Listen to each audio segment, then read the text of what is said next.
Otep à tous, bien-aimés frères et sœurs. Les combats continuent à faire rage au nord et au sud. Il y a eu de violents combats hier dans le territoire de Lubero et il y a eu de violents combats aussi à Igoussi. Mais Dieu merci, l'armée congolaise et les Ouazalendo dominent le terrain, contrôlent la situation. Mais il y a même eu des combats très violents à Calais centre. Et Kagame l'a dit encore, je prendrai des armes. Parce que c'est existentiel pour moi. Et oui, c'est une situation existentielle. Et ils sont fous des sanctions. C'est à Tshisekedi de lui prouver que Tshisekedi aussi a des couilles, que c'est un homme. Ah oui. C'est à Tshisekedi de prouver à Kagame que Tshisekedi aussi est un homme. Pas en l'insultant comme lui, il est en train de faire. Parce qu'il a perdu la boue, il est devenu fou. Donc, Tshisekedi ne peut pas suivre ça. Mais Tshisekedi doit changer de partenaire. Parce que le problème qui se pose actuellement, c'est que, je l'ai déjà dit à plusieurs reprises, Kagame est soutenu par les États-Unis, la Grande-Bretagne, la France, Israël et les autres. Tshisekedi avait commis la plus grave erreur de son mandat. C'était d'aller prendre les Israéliens pour gérer son service de renseignement. C'est normal qu'on puisse vous massacrer. C'est normal. Vous avez le même maître, la même source d'information. Et cette source d'information-là travaille pour l'autre. Mais ils ne peuvent que vous détruire. C'est-à-dire que il ne faut pas s'attendre. Tshisekedi peut donner aujourd'hui tout, même son propre corps. Ils ne vont pas arrêter. Parce que eux, ce qu'ils veulent, c'est le Congo et c'est balkaniser le Congo. Même pas balkaniser. C'est-à-dire que couper le Congo en petits morceaux. Vous voyez le Soudan? Ils ont déjà divisé le Soudan, non? En 3 États. Maintenant, là, le plus grand État du Soudan continue à se battre, non? Vous savez c'est pourquoi? On veut couper ça encore. Et c'est ce qu'ils veulent faire en RDC. Si M. Tshisekedi n'a pas encore compris ça, moi je vous le dis, c'est ça l'objectif. Ce n'est pas quelque chose d'autre. On veut couper le Congo, peut-être même en 6 provinces, 6 États. Il y a 6 provinces, on fait ça, on en fait 6 États. Où est leur problème? Et plutôt 26, on en fait 26 États. Eux, ils sont fichés éperdument. C'est là où ils sont en train de vouloir en venir. Ils n'ont pas besoin seulement du Sud Kivu, non. Ils veulent le Sud Kivu parce qu'ils ont déjà pris le Rwanda. Kagame a déjà vendu les terres du Rwanda à ses Occidentaux. Ils ont une base militaire occidentale. Ils vont la faire, l'agrandir encore. Et donc, ce qu'ils veulent, ils sont en train de chercher où caser ces Rwandais. On veut les caser au Congo-Brazzaville, au Congo démocratique et dans le reste de l'Afrique, au Centrafrique, ainsi de suite. Vous comprenez? Il faudrait bien que les Africains comprennent ça. C'est ça l'enjeu. Vous avez vu ce qu'ils sont en train de faire à Gaza? Donald Trump a dit, je prends Gaza.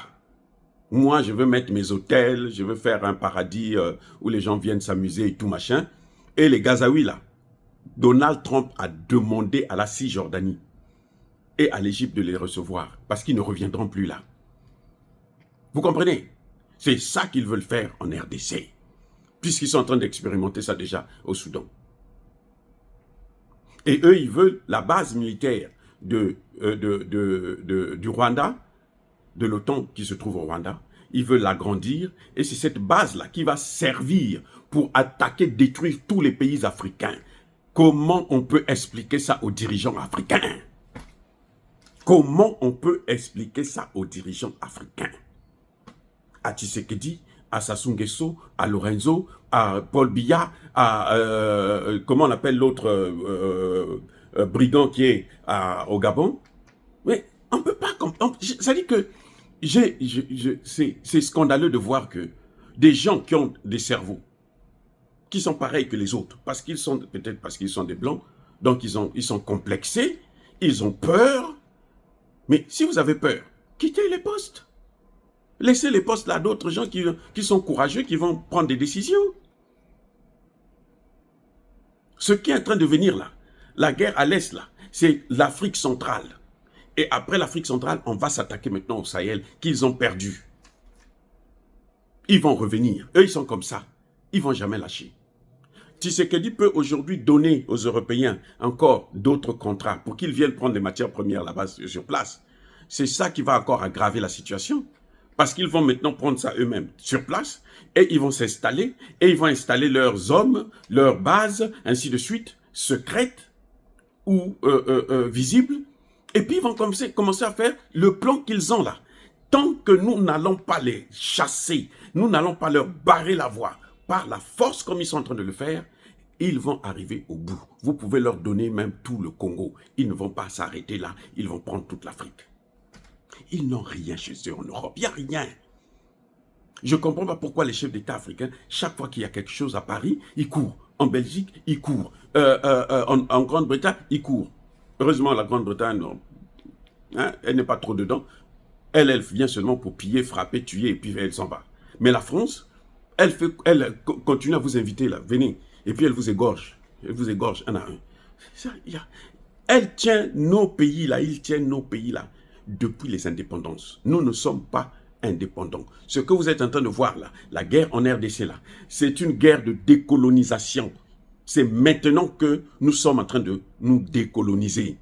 Et à Tshisekedi de comprendre ça, et à Lorenzo de comprendre ça, et à Ndayishimiye, je pense qu'il a compris, et à Sassou Nguesso de comprendre, et à Paul Biya de comprendre, et surtout leurs entourages, les généraux, les directeurs, les ministres, qui n'ont rien à faire que s'enrichir. Ils n'ont qu'à comprendre que là, les richesses là, ils n'auront même pas le temps de jouir avec. Leurs enfants ne pourront pas jouir avec. Imaginez le Congo divisé en la RDC, divisé en 6 États. Le Congo-Brazzaville divisé en 3 États ou 4 États. Vous allez faire quoi? Vous allez faire quoi? Et vous affamez vos populations. Les populations affamées là, ils sont vulnérables. Ils sont vulnérables. Bref, ce qui se passe, la guerre sur le terrain, ça continue intensement. Mais le problème que le Congo a, les militaires congolais, les FARDC, c'est que Tshisekedi se ravitaille en armes, surtout auprès des Occidentaux. C'est pour ça qu'ils se battaient pour qu'on enlève l'embargo. On pouvait, embargo par embargo, là, les Russes, quand ils veulent vous aider, là, ils vont amener des armes. Ils l'ont fait au Mali. Le Mali était sous embargo. Ils l'ont fait comment on appelle, au Centrafrique. Le Centrafrique était sous embargo. Et ce sont des pays enclavés. Mais ils ont quand même ravitaillé ces pays-là et ils ont réussi la guerre. Pourquoi Tshisekedi insiste à avoir les mêmes armes? C'est pour ça que le brouillage là, ils arrivent à brouiller le GPS du Congo parce que ils ont les mêmes armes. Les amis, les Rwandais arrivent à brouiller les armes du Congo, les avions notamment du Congo, parce que ils utilisent le même système. C'est à Tshisekedi de sortir de ce système-là.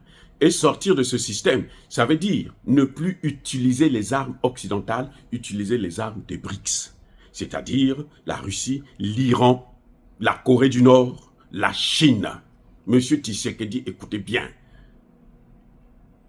Vous êtes là, c'est vous qui êtes là pendant encore 4 ans.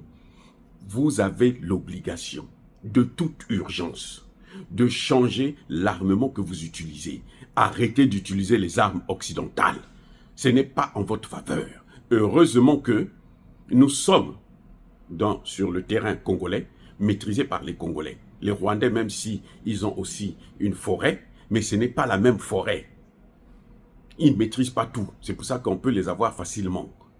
Mais c'est très difficile pour nos hommes. On va économiser les militaires, on va économiser les Wazalendo si on change de système. De système de renseignement, de système d'armement, de système comment on appelle ça, de GPS. C'est ça qu'il faut, les amis. Dites au président Tshisekedi, cette guerre, on peut la gagner très très facilement. Mais il faut qu'on change de système, il faut qu'on sorte du système occidental.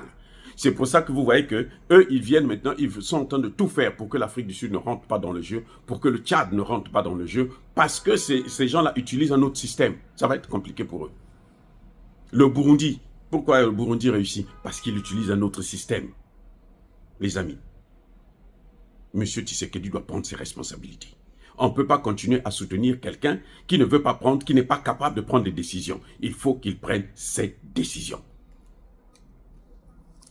Mais en tout cas, les Wazalendo ont libéré la ville de Fizi. Enfin, ils n'ont pas libéré, mais ils étaient là-bas, ils ont été attaqués et ils ont écrasé. C'est tout un bataillon qui a été neutralisé à Fizi. Tout un bataillon.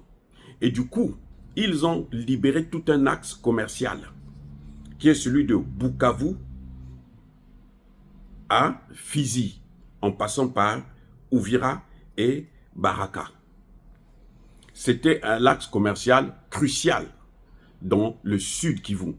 Et les populations sont maintenant à l'aise parce qu'ils peuvent maintenant circuler de Fizi à Bukavu. Avant, ils avaient bloqué ce passage-là, les Rwandais et leurs alliés terreau-terreau. Donc maintenant, ça a été libéré et c'est une joie énorme pour l'armée congolaise. Nous les félicitons, nous félicitons les Wazalendo pour ce travail merveilleux qu'ils ont pu abattre ces derniers temps. Soyez bénis, abondamment bénis par le Dieu des Kémites et par nos ancêtres angélisés. Mais que tous ceux qui persécutent le continent africain, le pillent et le déstabilisent, qu'ils soient noirs, blancs, chinois, arabes, juifs, indiens ou qui qu'ils soient punis, maudits, foudroyés, neutralisés, écrasés, effacés par le Dieu des Kémites et par nos ancêtres angélisés. Vive l'Afrique éternelle, j'ai dit et j'assume.